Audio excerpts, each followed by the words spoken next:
მოკლედ ხალხო, ძალიან ცუდი ამბავი გვაქვს დღეს. ოჯახის წევრი დაგვეღუპა. რაც არ უნდა ცუდად ჟღერდეს, ოჯახის წევრი დაგვეღუპა. ეხლა მოგიყვებით, როგორ მოხდა ეს ყველაფერი, როგორ დაგვეღუპა ოჯახის წევრი. მანამდე აუცილებლად მოგვისამძიმნეთ კომენტარებში და გამოგვიწერეთ გვერდში დაგვიდექით ამით. დილით გავედით გადაღებაზე და საშუალო დავბრუნდით. აი, იმდენად დამწვარი იყო, რომ ყველაფერი უჩანდა შეგნით. ფაქტობრივად და ჩაგუბული იყო. რომელი ხარისხის დამწვრობა ჰქონდა, ვერ გეტყვით ალბათ ბოლოს სტადიის, იმიტომ რომ სიკვდილამდე მიიყვანა რეალურად.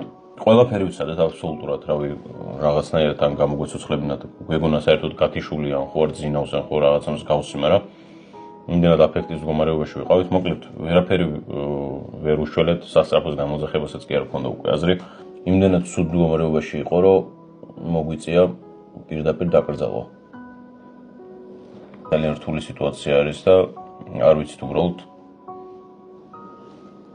როგორ მოვიქცეთ, როგორ გავაგრძელოთ ცხოვრება, უბრალოდ წარმოგვიდგენია. დაწერეთ ვის მოგცვლიათ მსგავს. წარმოიდგინეთ ხალხო, ორი თევზი ხო ყავდა და ზვიგო რომელიც იყო შავი, განუტევა სული.